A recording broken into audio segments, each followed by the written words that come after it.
the doomed expedition to sail across the North Pole. A disastrous 1879 Arctic expedition finally confirmed there was no open ocean at the top of the world. Although warming waters could eventually make it possible, the Arctic Ocean surrounding the North Pole is icy and penetrable only by the strongest icebreakers. Until the late 19th century, however, many believed the Arctic Ocean was encircled by a ring of ice, and beyond it lay an open polar sea through which one could easily sail from the Atlantic to the Pacific. True believers in the idea were not deterred by the fact that several exploratory expeditions in search of this stretch of water had found their way thoroughly blocked by ice. In 1879, a disastrous expedition, the U.S. Arctic Expedition, finally put an end to the theory that a large sea sloshed around at the top of the world. Open ocean at the Arctic was a long-held theory. The notion of an open polar ocean had been advocated as early as 1531, when English merchant Robert Thorne wrote a letter to King Henry VIII urging him to send a ship to confirm its existence. Henry demurred, but subsequent centuries saw periodic attempts to investigate, including by Henry Hudson in 1607 and Sir John Franklin in 1818. Between 1853 and 1855, an expedition under the command of American physician and explorer Elisha Kent Kane spent 2 winters trapped in the ice off northwestern Greenland, its members surviving largely thanks to help from local Inuit. But because during a sledging journey, 2 of the expeditioners saw a patch of open water far ahead, a common phenomenon known as apollonia, their return boosted belief in the open polar ocean. Enter August Petermann, a German cartographer who briefly gave the theory a patina of scientific credibility. Not only did he claim the top of the world was open water, he said, but he knew why. The reason, he claimed, was a warm ocean current off the coast of Japan that extended far up into the Arctic.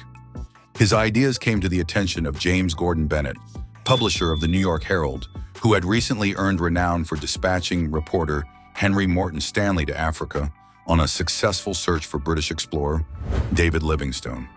It just drove people insane that we couldn't reach the North Pole, that we did not know for a fact what was up there, says Hampton Sides, historian and author of In the Kingdom of Ice, The Grand and Terrible Polar Voyage of the USS Jeannette.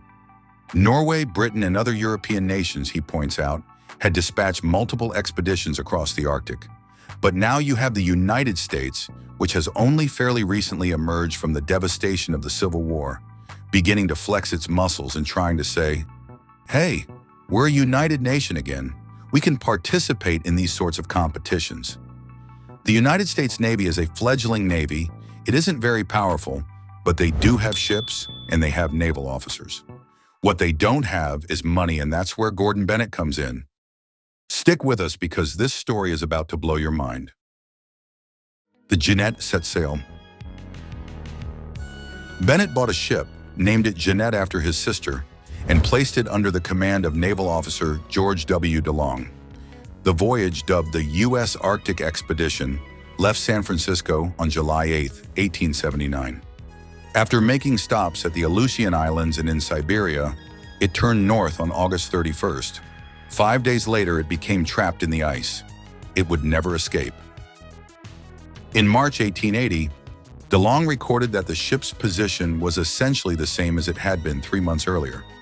After 16 months in the ice, the ship had drifted a total of less than 200 nautical miles. To make matters worse, their measurements showed that Petermann was wrong. There was no warm Pacific current reaching the North Pole.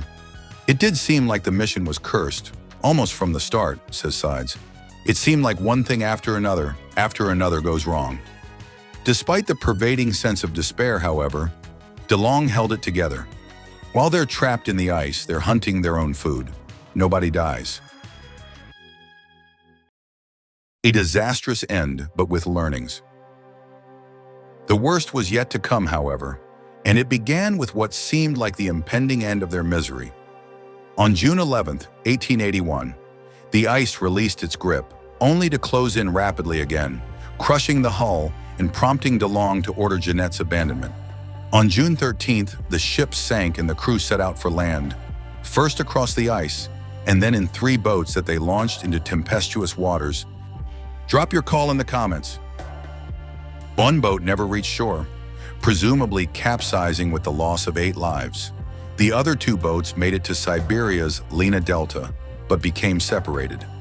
One group soon came into contact with a band of nomadic Yakut hunters who helped lead them to safety. The bulk of the other group struggled across the Siberian landscape but became trapped by bad weather. Over the course of October 1881, 12 men died, including DeLong. The loss of the USS Jeannette brought an end to the quest for an open polar sea, but the expedition's scientific contributions were not over. On June 18, 1884, pieces of the Jeannette wreckage were found on an ice floe near southwestern Greenland on the other side of the Arctic.